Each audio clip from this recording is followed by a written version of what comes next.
Assalamualaikum warahmatullahi wabarakatuh. Waalaikumsalam.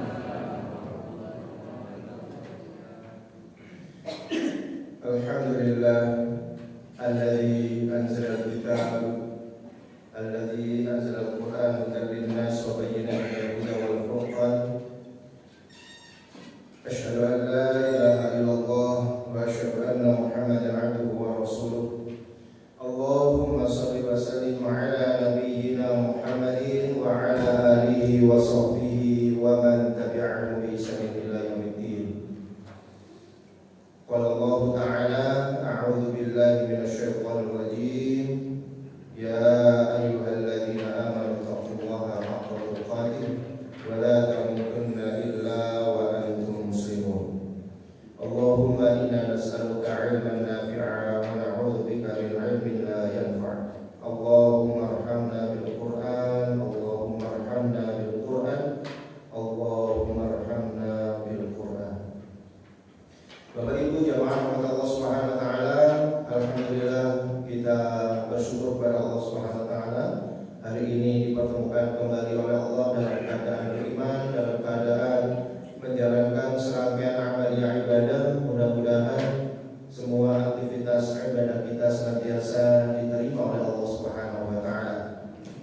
Salawat dan salam mari kita haturkan kepada uswah kita, suri tauladan kita, Nabi Muhammad sallallahu alaihi wasallam, keluarga dan seluruh sahabat-sahabatnya. Bapak Ibu jamaah rahmat Allah Subhanahu wa taala, mari kita lanjutkan pembahasan kita, kajian tafsir dan tafsir kita, dan kita masuk di surat Al-Baqarah di ayat yang ke-58 ya.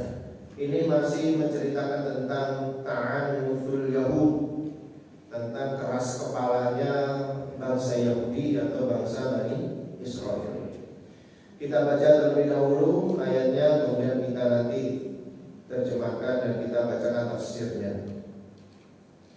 A'udzu billahi minasy syaithanir rajim.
Bismillahirrahmanirrahim. Wa il qulna, dan ketika kami berfirman, udkhulu, masuklah kalian semuanya, hadhil qaryata, ke kota ini. Fakulu, maka makanlah, minha, apa yang ada di kota tersebut, haitsu syi'tum ragadan, dari apa saja yang kalian sukai, ragadan, sepuas-puasnya, senikmat-nikmatnya. Wadkhulul baba, dan masuklah dari pintu gerbangnya, sujadan, seraya bersujud, penuh penghormatan. Wa qulu, dan ucapkanlah, hiqqatun, ucapkan dengan perkataan hiqqatun, artinya bebaskan kami dari dosa-dosa, karena sebelumnya mereka banyak berdosa. Ya, di antaranya dosa yang kemarin mereka lakukan adalah mereka meminta kepada Nabi Musa supaya diperlihatkan Allah secara jelas dengan mata kepala mereka sendiri, ya. Sampai kemudian mereka diwafatkan oleh Allah, dimatikan oleh Allah, dan kemudian dibangkitkan lagi oleh Allah Subhanahu wa taala, sementara mereka melihat satu persatu temannya itu dibangkitkan oleh Allah. Mereka banyak dosanya, sehingga kemudian diperintahkan oleh Allah Subhanahu wa taala, wa qul hiqqatun, maka ucapkanlah hiqqatun, artinya bebaskanlah kami dari dosa. Naghfir lakum, maka kami akan mengampunimu, khotoyakum, dosa-dosamu, kesalahan-kesalahanmu. Wa sanazidul muhsinin, dan kami akan menambah kebaikan-kebaikan, ya, bagi orang-orang yang melakukan kebaikan. Atau muhsinin di sini bermakna adalah mereka yang tauhidnya benar, yang beramal shalih, ya, yang setelah mereka menyembah patung anak sapi, kemudian mereka mau menyembah Allah kembali. Nah, ini nanti akan diberikan nikmat oleh Allah Subhanahu wa taala, akan ditambahi nikmatnya. Baik, jemaah Allah Subhanahu wa taala, kita baca tafsirnya. Wa dzkuru ni'matana 'alaikum hina qulna, dan ingatlah nikmat-nikmat kami atas kamu ketika kami berfirman, udkhulu madinata baitil maqdis. Ya, jadi yang dimaksud di sini, dan ketika kami berfirman mengatakan kepada mereka, ya, masuklah kalian ke kota ini. Yang dimaksud kota ini maksudnya adalah Baitul Maqdis, ya, Baitul Maqdis, yaitu ada di Palestina. Fakulu min thayyibatiha fi ayyi makanin minha aklan hani'an, maka makanlah kamu dari apa-apa yang baik yang ada di Baitul Maqdis ini, ya, dimanapun saja berada, makanan yang menyenangkan. Yang tadinya mereka hanya makan manna dan salwa, ya, kemudian mereka dibebaskan oleh Allah Subhanahu wa taala selama makan manna dan salwa itu ada di padang tiri, ya, kemudian mereka diminta oleh Allah Subhanahu wa taala untuk memasuki Baitul Muqaddas atau Baitul Maqdis. Nah, mereka kemudian diminta untuk makan sepuas-puasnya, apa yang ada di sana silakan dimakan. Wa kunu fi dukhulikum, dan jadilah kalian fi dukhulikum, ya, masuk kalian khadi'ina lillah, dengan tunduk kepada Allah. Jadi masuk ke kota itu dengan penuh ketundukan kepada Allah. Ini perintah Allah. Dzalilina lahu, merendahkan diri kepada Allah, ya, karena mereka ini banyak dosanya, maka diperintahkan oleh Allah Subhanahu wa taala supaya memasuki Baitul Maqdis, ya, daerah yang disucikan itu, kota yang disucikan itu, dengan tunduk kepada Allah dan merendahkan diri kepada Allah. Karena selama ini mereka sombong, mereka menyombongkan diri selama ini. Sudah diberikan ini masih juga membangkang. Sudah diberikan nikmat yang ini masih juga mereka ini melakukan dosa-dosa besar. Ya, di antara dosa besar adalah mereka membuat patung anak sapi. Kemudian seraya berkata waqulu, dan ucapkanlah, fitrotun itu maksudnya adalah Rabbana dha'anna dzunubana, wahai Tuhan kami, letakkanlah atas kami dosa-dosa kami. Maksudnya ya ampuni dosa-dosa kami. Menggunakan kalimat hiqqatun, ampuni dosa-dosa kami. Nastajib lakum wa na'fu ankum wa nasturha 'alaikum. Maka kami akan mengabulkan kalian dan memaafkan kalian, dan kami akan menutupi kesalahan-kesalahan kalian. Ringan Pak sebenarnya, ya. Hanya disuruh mengucapkan apa? Hiqqatun, ya Allah ampunilah kami. Ini bukti bentuk bahwasanya mereka itu menyerahkan dirinya kepada Allah. Bentuk ketundukan mereka kepada Allah. Ya, ini juga menggambarkan kepada mereka bahwasanya mereka itu mempunyai banyak kesalahan. Sehingga oleh Allah Subhanahu wa taala ya diperintahkan untuk mengucapkan hiqqatun supaya diampuni dosa-dosa mereka dan ditutupi kesalahan-kesalahan mereka. Karena kalau orang itu yang rahmat Allah, walaupun diampuni oleh Allah Subhanahu wa taala, tetapi ketika tidak ditutupi aibnya, maka aib itu masih diketahui oleh orang lain, dan orang lain sulit sekali untuk menerimanya. Walaupun dosa-dosanya sudah diampuni, misalnya ya, orang yang dulunya adalah orang yang berperilaku jahat misalnya, orang yang banyak kezalimannya, orang yang berlaku jahat, ya, kemudian dia bertobat kepada Allah, dia hijrah kepada Allah, kemudian dosa-dosanya itu tadi sudah diampuni oleh Allah Subhanahu wa taala, tapi kesalahan-kesalahannya belum ditutupi oleh Allah, maka kesalahan itu masih bisa tersebar, ya, dan orang lain bisa melihatnya. Dan biasanya orang itu akan sulit menerima orang tersebut, ya, walaupun orang itu sudah bertobat. Walaupun orang itu sudah bertobat, tapi sulit sekali orang itu menerimanya. Kenapa? Karena mereka masih mengingat masa lalu. Oh, jangan dekat-dekat dia. Kalau dia itu dulu penjahat, dia itu dulu pencuri, dia itu macam-macam lah. Otaknya banyak, misalnya, ya. Padahal orangnya sudah bertobat kepada Allah. Nah, Bani Israil ini diperintahkan oleh Allah Subhanahu wa taala dengan mengucapkan hiqqatun, ampunilah dosa kami, bebaskan kami dari dosa. Tidak hanya diampuni saja oleh Allah Subhanahu wa taala, tapi bahkan wanasturha 'alaikum, dan kami akan menutupi aib-aib kalian, akan menutupi kesalahan-kesalahan kalian. Sehingga mungkin ya orang-orang setelah kalian tidak akan pernah tahu apa yang pernah kalian lakukan. Terus nanti kira-kira orang Bani Israil menjalankan apa enggak ini? Ya, kira-kira menjalankan apa enggak? Sudah tahu kita jawabannya. Masya Allah, luar biasa ya. Kenapa?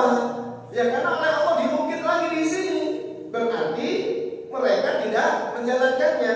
Seumpama mereka menjalankannya, mungkin Allah tidak akan angkat tema ini gitu. Tetapi karena kemudian mereka tidak taat kepada Allah Subhanahu wa taala, sehingga Allah tidak menutupi aibnya, maka Nabi Muhammad diberitahu oleh Allah bahwa mereka punya aib ini yang Nabi Muhammad ini diperintahkan untuk menyampaikan kepada generasi di zaman beliau, orang-orang dari Israel, orang-orang Yahudi di zaman beliau. Berarti diungkap lagi aib itu oleh Allah disebabkan karena mereka tidak taat kepada Allah. Wa sanazidul muhsinina bi'amalihim khairan wa thawaban. Dan kami akan menambahi nikmat kepada orang-orang yang berbuat kebaikan bi'amalihim, disebabkan karena amal-amal mereka. Apa kebaikan itu? Khairan, ya. Kebaikan-kebaikan wa thawaban, dan pahala. Enak mereka itu. Dosanya besar, pengampunan Allah ringan sekali. Ya, ringan sekali. Hanya disuruh hiqqatun saja. Masuk kota, masuk gerbang kota Baitul Maqdis, ya, mereka dengan menundukkan dirinya bersujud, ya. Begitu ada gerbang, Imam Al-Qurtubi menyebutkan di sebagian ulama ahli tafsir, di sini disebutkan bahwasanya hakikatnya mereka memang diperintahkan untuk bersujud, ya, untuk mensyukuri nikmat Allah Subhanahu wa taala. Jadi begitu mereka masuk di gerbang Baitul Maqdis, itu diperintahkan untuk sujud dulu. Ya, sebagai rasa syukur kepada Allah Subhanahu wa taala, sekaligus sebagai bentuk ketundukan dan kepasrahan mereka kepada Allah Subhanahu wa taala. Seraya mengucapkan hibbatun, ampuni kami. Sebagian ulama ahli tafsir yang lainnya mengatakan sujadan itu adalah maknawi, ya, kiasan. Sujud maknanya adalah memberikan penghormatan kepada Allah. Sebagaimana ketika Allah memerintahkan kepada para malaikat, wa idh qulna lil malaikati isjudu li Adam fasajadu. Dan ketika kami memerintahkan kepada para malaikat, sujudlah kalian kepada Nabi Adam, maka bersujudlah semuanya. Di situ bukan bermakna mereka rame-rame sujud kepada Nabi Adam. Hanya saja maksudnya adalah mereka memberikan penghormatan kepada Nabi Adam. Jadi bukan memberikan sujud sebagaimana kita sujud kepada Allah. Karena tidak boleh sujud itu kecuali hanya untuk Allah. Ya, sujud kepada manusia nggak boleh. Ya. Nah, maka di sini ada sebagian ulama ahli tafsir yang menafsirkan sujadan, maksudnya di sini adalah tunduk. Makanya di sini disebutkan ya fi duhulikum khadi'ina lillah dzalilina lahu, dengan tunduk kepada Allah dan merendahkan dirimu. Nah, secara maknawi berarti di sini. Jadi bukan bermakna hakikatnya memang sujud. Tapi di tafsir ini disebutkan ya maksud daripada sujadan itu adalah tunduk kepada Allah dan merendahkan diri. Ya penuh kesalahan itulah pokoknya. Maksud dengan penuh kesalahan. Tetapi nanti akan ada penjelasan ulama yang lainnya bahwasanya yang dimaksud sujadan itu memang betul-betul sujud. Karena nanti dilanggar oleh Bani Israil. Kemudian ayat yang ke-59. Fabaddala alladziina zalamu, fabaddala maka mengganti alladziina zalamu, orang-orang yang zalim. Orang-orang yang zalim di antara Bani Israil itu mengganti qaulan, perkataan yang diperintahkan untuk mengucapkan hibbatun tadi itu oleh mereka dirubah, ya. Dengan apa? Qaulan ghairal ladzi qila lahu, ya, dengan perkataan yang tidak dikatakan kepada mereka. Jadi perkataan hibbatun itu nanti dirubah. Fa anzalna, maka kami turunkan 'alal ladzina zalamu, atas orang-orang yang zalim, rijsan, petaka, siksaan, minas sama'i, dari langit, bima kanu yafsukun, terhadap apa yang telah mereka lakukan, fasik, ya, yang mereka lakukan, ya, fasik itu tadi. Nah, apa yang mereka rubah dari perkataan itu ya rahmat Allah? Coba kita lihat. Fabaddala al-ja'iruna qawluna min bani Israil qawlallah. Orang-orang yang jair, orang-orang yang menentang Allah, orang-orang yang berbuat dosa, orang-orang yang sesat, ya, di antara orang-orang Bani Israil itu mengubah perkataan Allah. Wa harraful qawla wal fi'la jami'an. Mereka merubah perkataan dan perbuatannya juga dirubah. Jadi mereka itu diperintahkan untuk mengucapkan hibbatun. Nah, ucapan ini nanti dirubah.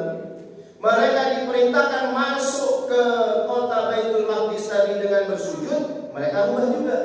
Ya. Apa yang mereka rubah di sini? Nah, di sini disebutkan ya rahmat Allah, ya, iddakhalu yashafuna ala asta'in. Mereka masuk justru bukan dengan sujud tapi dengan melangkah. Ya kan? Jadi perintah Allah itu mereka masuk dengan bersujud dulu untuk menunjukkan rasa syukur mereka dan menunjukkan bahwa mereka itu rendah di hadapan Allah Subhanahu wa taala. Perbuatan ini kemudian dirubah oleh Bani Israil. Mereka masuk bukan dengan sujud tapi dengan melangkah. Wa qalu, dan kemudian mereka mengatakan, ya, habbatun fi sya'aratin.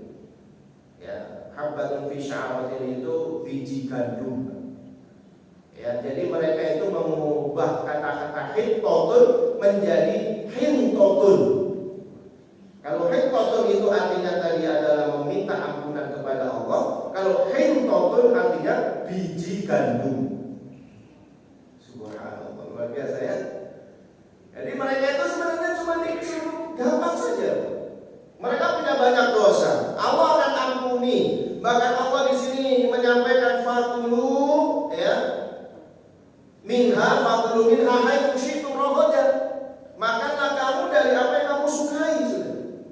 Seluas-luasnya, ya, senikmat-nikmatnya kamu nikmati makanan yang ada di Baitul Maqdis. Hanya saja ketika kamu masuk nanti, kamu lakukan dengan sujud, merendahkan diri di hadapan Allah dan ucapkan qintatun, minta ampun kepada Allah. Tapi apa yang mereka lakukan? Justru mereka masuk dengan merangkak dan mengucapkan qintatun, biji gandum. Ini kan sudah luar biasa ini. Jadi jemaah umat Allah, orang-orang Bani Israel itu memang dari dulu suka tahrif, suka merubah-rubah perkataan Allah. Ya, makanya tidak asli kitab mereka itu akhirnya. Sampai nanti di dalam surat Al-Baqarah ini juga jemaah Allah disebutkan oleh Allah, fawailul lil ladzina yaktubuna al-kitaba bi aydihim tsumma yaquluna hadza min 'indillahi liyashtaru bihi thamanan qalila. Celaka bagi mereka yang menulis kitab Allah, ya. Fawailul lil ladzina yaktubuna bi aydihim, mereka menulis dengan tangan mereka. Kemudian mereka mengatakan ini dari Allah. Oh, itu kurang ajar, ya.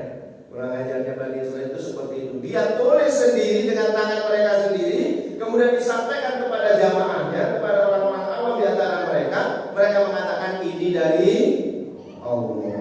Yashtaru bihi thamanan qalila, supaya mereka mendapatkan balasan harga yang murah dari jamaahnya. Jadi kebiasaan merubah.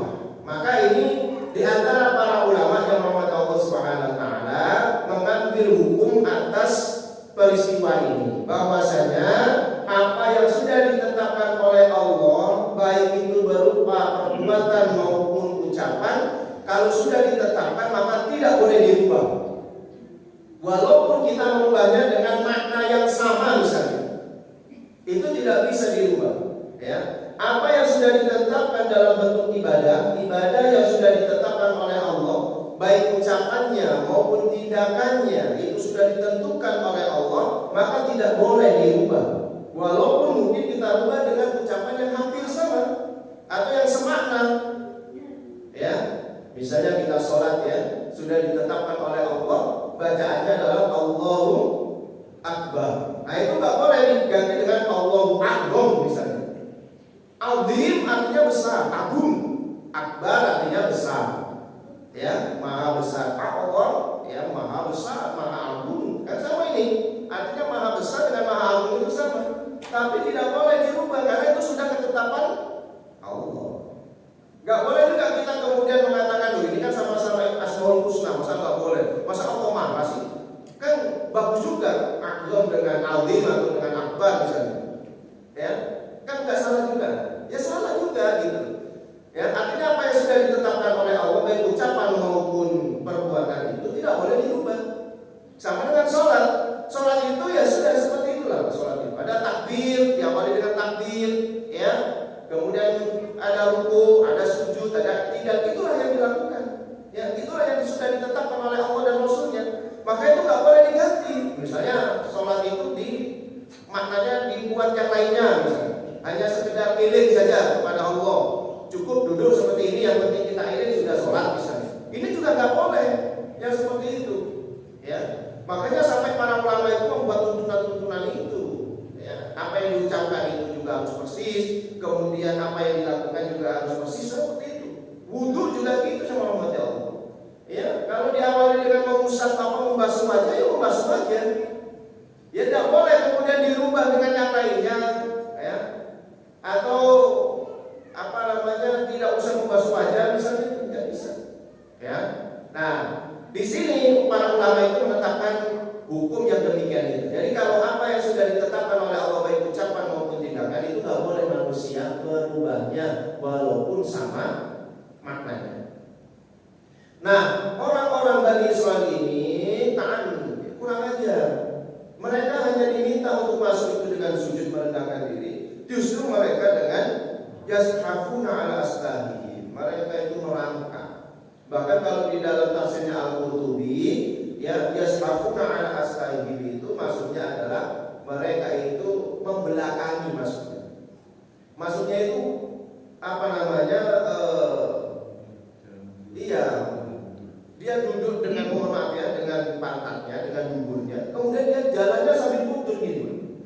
Padahal diperintahkan untuk sujud, tapi dia masuknya justru duduk membelakangi Baitul Maqdis sambil berjalan sambil dengan buburnya itu tadi, dengan pantatnya. Itu penafsiran Al-Qurtubi.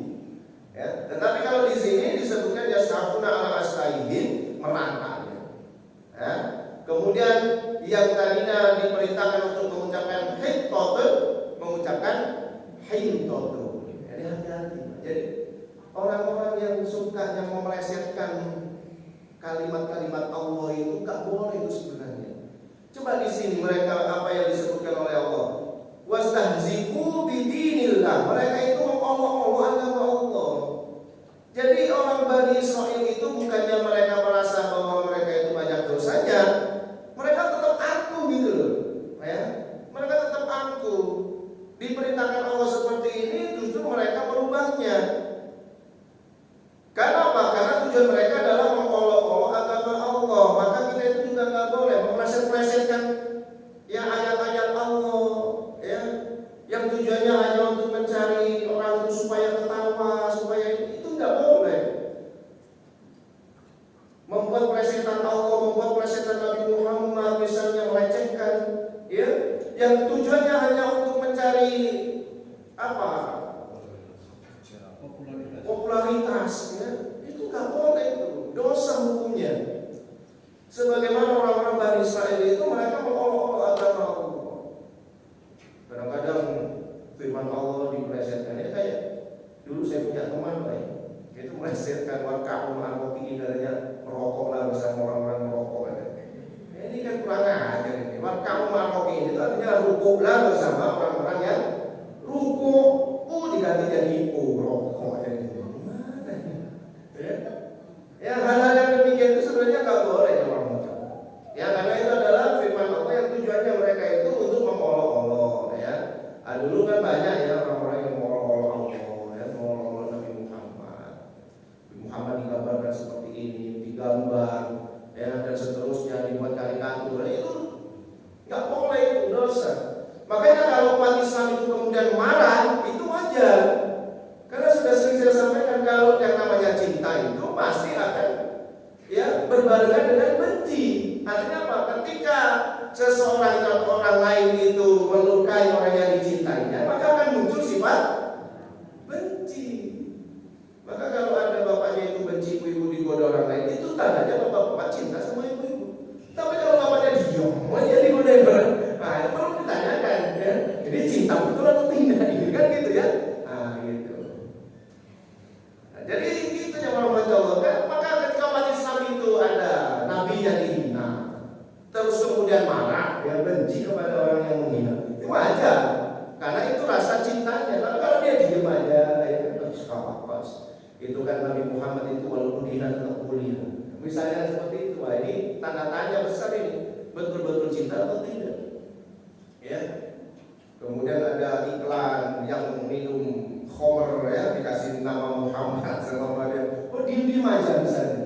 Ya. Nah, ini juga perlu dipertanyakan ini keislamannya atau kecintaannya kepada dari Muhammad. Ya. Nah, jadi jemaah Allah Subhanahu wa taala, mereka membuat olok-olok terhadap agama Allah.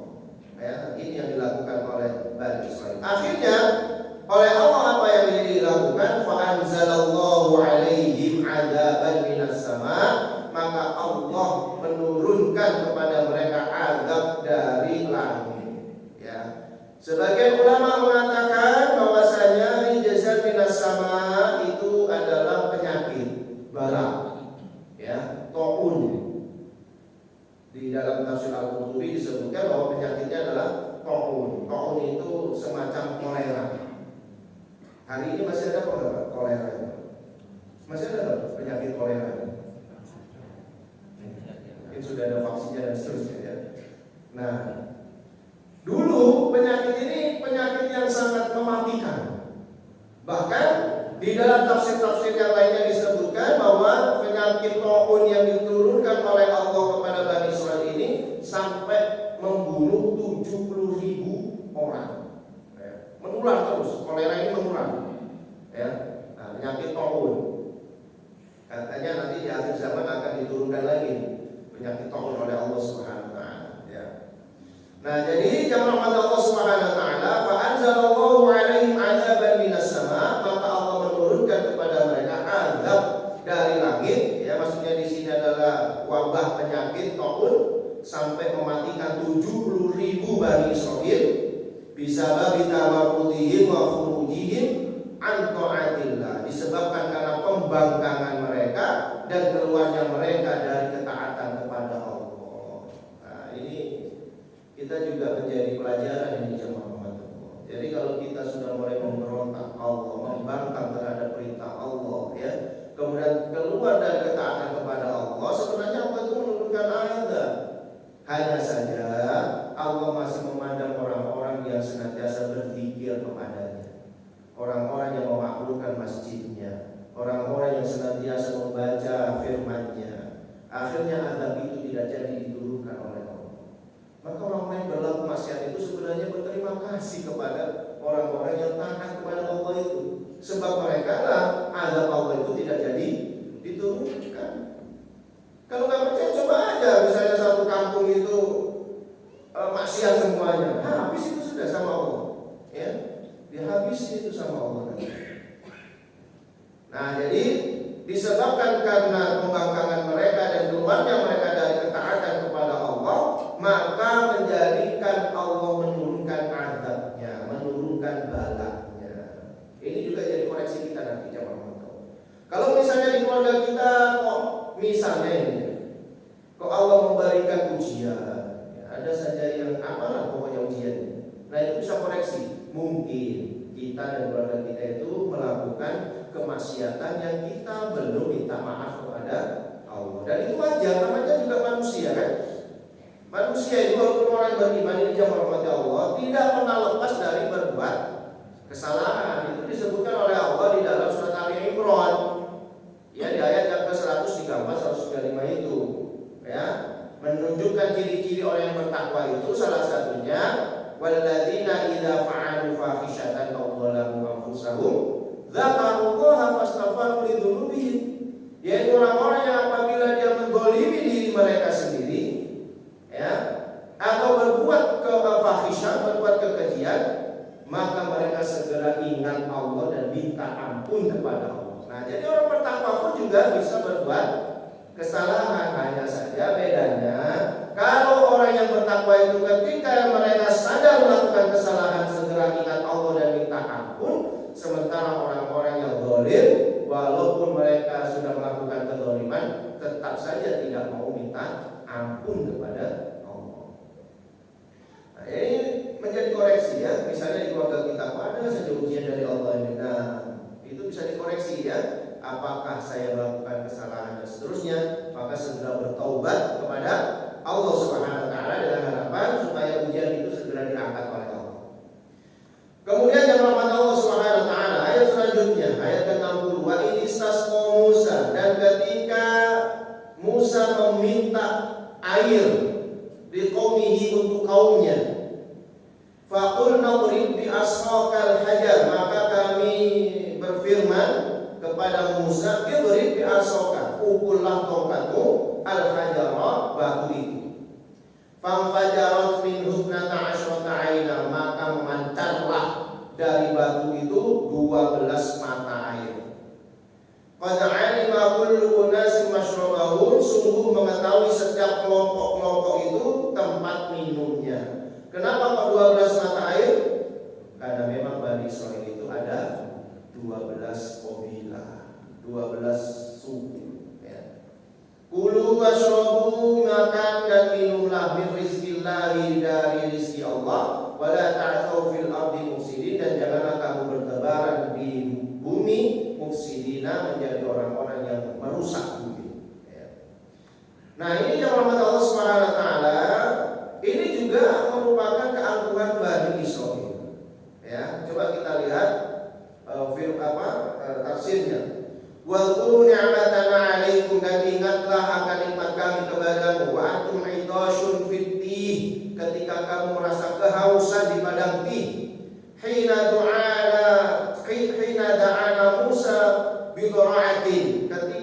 Musa itu berdoa dengan tunduk, dengan menundukkan dirinya, ya. Anas ya qaumahu, untuk memintakan minum kepada kaumnya. Jadi mereka itu juga tidak mau minta kepada Allah Subhanahu wa taala. Ini bagian daripada kesombongan, Pak. Orang yang tidak mau minta kepada Allah itu namanya sombong dia. Bani Israel ini tidak mau minta kepada Allah. Dia mintanya kepada Musa. Wahai Musa, tolong mintakan kepada Tuhanmu, ya, supaya kami ini diberi minuman. Nanti juga gitu. Ya, di ayat selanjutnya nanti juga gitu. Wa in qultum, ya. Wa in qultum ya Musa, ya. Dan ketika mereka mengatakan kepadamu wahai Musa, ya, supaya Allah mengeluarkan dari tanah itu, ya, bawang dan seterusnya, nanti di ayat ke-61 Jadi mereka itu intinya tidak mau berdoa sendiri, tapi mereka minta kepada Nabi Musa, ya, karena mereka sombong itu tadi, ya. Mereka tidak menganggap Allah, mereka tetap dalam kesombongannya, ya. Faqulna idrib bi'asokal hajar, maka kami mengatakan kepada Musa, idrib bi'asokal hajar, pukullah, ya, batu itu dengan tongkatmu. Fadharaba, maka Nabi Musa memukul. Fanfajarat min husnata asyrata aina, maka memancarlah dari batu tersebut, ya, 12 mata air. Bi'adadil qabail, sesuai dengan jumlah kabilah-kabilah mereka. Ma'a'ilami kulli qabilatin bil ainil al-khassah. Mereka mengetahui setiap kabilah itu mata air yang khusus, ya, dari mereka. Hatta la yatanaza'u, sehingga mereka tidak perlu berselisih, sehingga mereka tidak perlu tukaran, karena mereka tahu ini khusus untuk kabilah ini. Wa qulna lahum, dan kami perintahkan kepada mereka, kulu washrabu, makanlah dan minumlah bi rizqillahi, dari rezeki Allah, wala tas'au fil ardi mufsidin, dan janganlah kamu berjalan di muka bumi ini seraya membuat kerusakan. Ya. Ini nikmat lagi dari Allah. Masya Allah, kalau kita gambarkan yang rahmat Allah, ya. Mereka berbuat dosa, diampuni, dikasih nikmat lagi oleh Allah. Gitu, dosa lagi mereka. Ya, kan dosanya itu bukan dosa yang ecek-ecek, ya, bukan dosa yang ringan, dosanya kelas berat, kelas berat. Coba kita lihat di atas tadi, ya. Suruh oleh Allah sujud, malah mereka merangkak. Ya. Disuruh mengucapkan fitnah, dirubah perkataan itu jadi fitnah. Makanya kalau mereka itu memfitnah orang lain, memutarbalikan fakta, misalnya hari ini, ya, orang-orang Yahudi, orang-orang Bani Israel, ya, Zionis misalnya, mereka membalik-balikan fakta, itu sudah wajar. Jangankan perkataan manusia, perkataan Allah saja diputar balik oleh mereka. Padahal mereka tahu itu adalah Tuhan mereka juga. Mereka sadar bahwa itu adalah Allah. Kalau kita yang hormat Allah, kita nggak berani itu, ya, mengubah-ubah ayat Allah itu kita nggak akan berani. Tapi bagi mereka itu adalah sesuatu yang ya biasa saja. Bahkan kalau mereka diingatkan itu, mereka akan mengatakan wa qalu lan tamassana an-nar illa ayyaman ma'dudah. Tenang saja, neraka itu tidaklah akan menyentuh kami cuma beberapa hari saja. Jadi kalau mereka diingatkan, jangan kamu lakukan seperti itu, apa jawab mereka? Wa qalu lan tamassana an-nar illa ayyaman ma'dudah. Tenang saja, kami tidak akan disentuh oleh api neraka kecuali hanya beberapa hari saja. Sombongnya mereka kayak gitu. Ya, saya terbayang, saya tergambar, ya, bagaimana kesombongannya Bani Israel itu, masya Allah, naudzubillah min dzalik. Ya, kayak orang-orang zaman sekarang pun juga banyak yang memiliki sifat-sifat seperti Bani Israel ini. Ya, ketika mereka diingatkan, ya, malah mereka, kalau gitu saya malah merindukan neraka supaya nanti saya bisa kumpul dengan artis Korea. Dikira neraka itu tempat wisata gitu, ya. Iya, orang-orang zaman sekarang itu ya orang mata Allah. Begitu diberi tahu tentang neraka, itu malah dibuat mainan. Itu tadi mereka mengolok-olok agama Allah. Itu terjadi hari ini.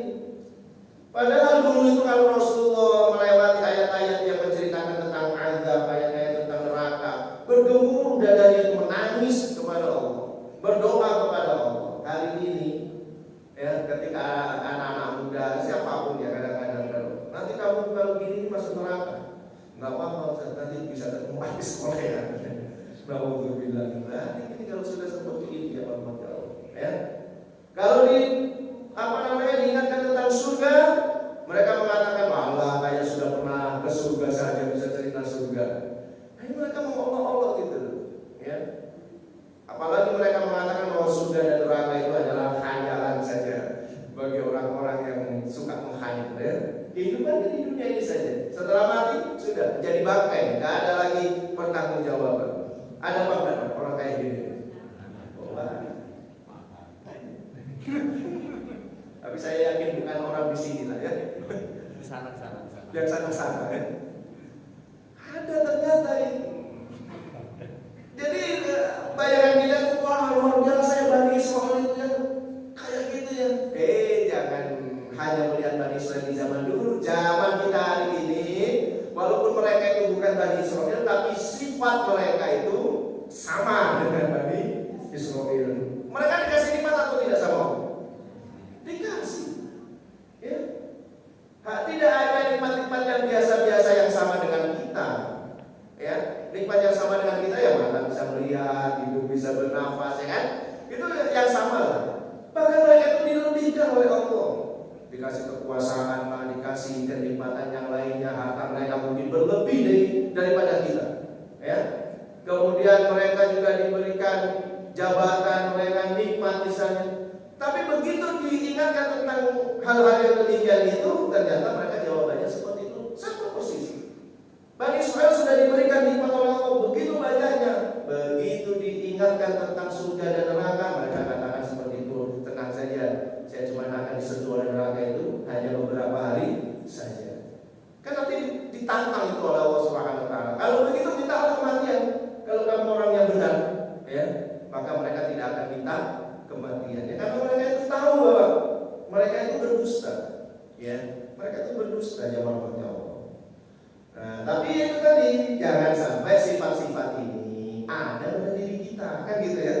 Jangan sampai. Ketika Allah sudah memberikan nikmat kepada kita, maka hendaknya kita itu betul-betul melaksanakan perintah Allah. Jangan sampai menjadikan agama ini olok-olokan. Ya, biarkan orang-orang yang di sana saja yang mengolok-olok agama ini. Nanti urusan dia dengan Allah Subhanahu wa taala. Kita jangan sampai mengolok-olok itu. Kadang-kadang ya, kita itu dengan kata-kata misalnya kita harus menolong agama Allah. Itu saja juga diolok-olok. Ya, kita harus menolong Allah. Memang Allah itu memang harus butuh pertolongan kita, kan gitu ya. Kemudian kita harus menolong agama Allah. Agama Allah enggak usah ditolong ya. Kalau memang dia jaya-jayalah dia. Tidak perlu bantuan kita. Padahal itu kan ada di firman Allah Subhanahu wa taala ya. Ya ayyuhalladzina amanu in tansurullah yansurkum. Jika kamu menolong agama Allah, maka Allah akan menolongmu. Wa yuthabbit aqdamakum, dan Allah akan mengekalkan posisimu, begitu. Itu dari olok-olokan ya. Seolah-olah agama ini lemah dan harus membutuhkan pertolongan kita.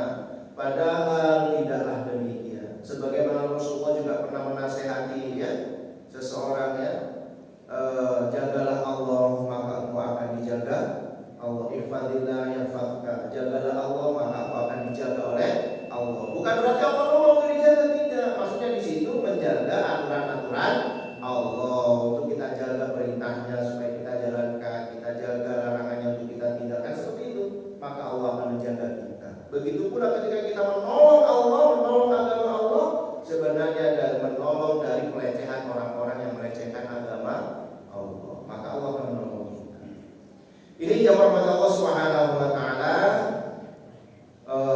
tafsir yang bisa kita bacakan dari ayat ke-58 sampai ayat 60 memberikan kita banyak sekali pelajaran, dan kita berdoa supaya kita dan keluarga kita dijauhkan oleh Allah Subhanahu wa taala dari sifat-sifat Bani Israil.